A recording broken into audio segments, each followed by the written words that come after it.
જય અંબે ફ્રેન્ડ્સ, તો આજે હું બનાવવાની છું જુવારના પૂડા। તો જુઓ, આ જુવારનો 1 કપ લોટ લીધો છે અને એ ચારીને લીધો છે, અને આ ચોખાનો લોટ છે અડધો કપ, એ પણ આપણે ચારીને લેવાનો। ચારવો ખૂબ જરૂરી છે, જો આવું કણક રહે ને એટલે આપણે ચારીને લેવાનો। હવે આપણે એમાં મરચાં એડ કરી દેવાના ટેસ્ટ પ્રમાણે। પછી આ કેપ્સિકમ છે, ટામેટું છે ને ડુંગળી છે, એ બધું એડ કરી દઈશું આપણે।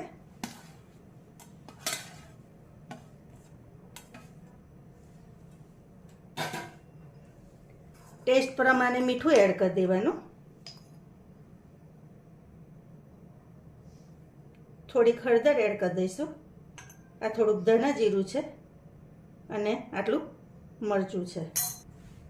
અજમો છે, આટલો જ લીધો છે, એ પણ આપણે એડ કરી દેવાનો। હવે આ બધું મિક્સ કરી દેવાનું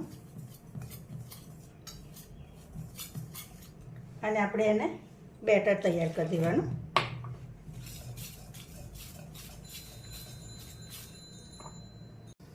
તો જો ફ્રેન્ડ્સ, આ રીતનું ખીરું આપણે તૈયાર કરી દીધું છે। જો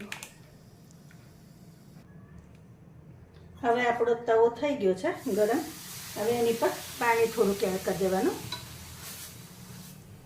આવી રીતે તેલ એડ કરી દેવાનું।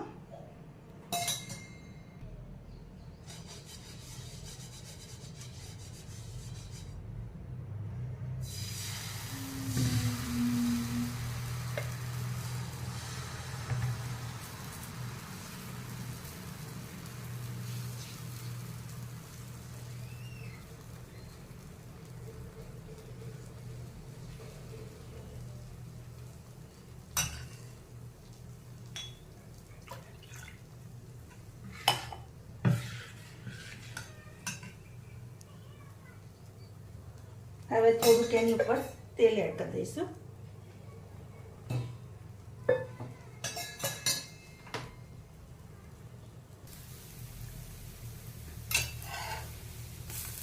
એક સાઈડ થઈ જાય પછી આપણે એને ફેરવી લેવાના।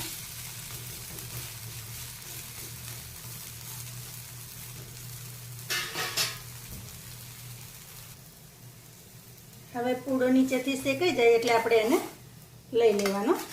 તો આવી રીતે પૂડા કરવાના, ખાવામાં પણ હેલ્ધી છે અને બાળકો માટે પણ તમે સ્કૂલમાં ટિફિનમાં આપી શકો। તો આ રેસીપી તમને કેવી લાગી ચોક્કસથી કહેજો। Thank you.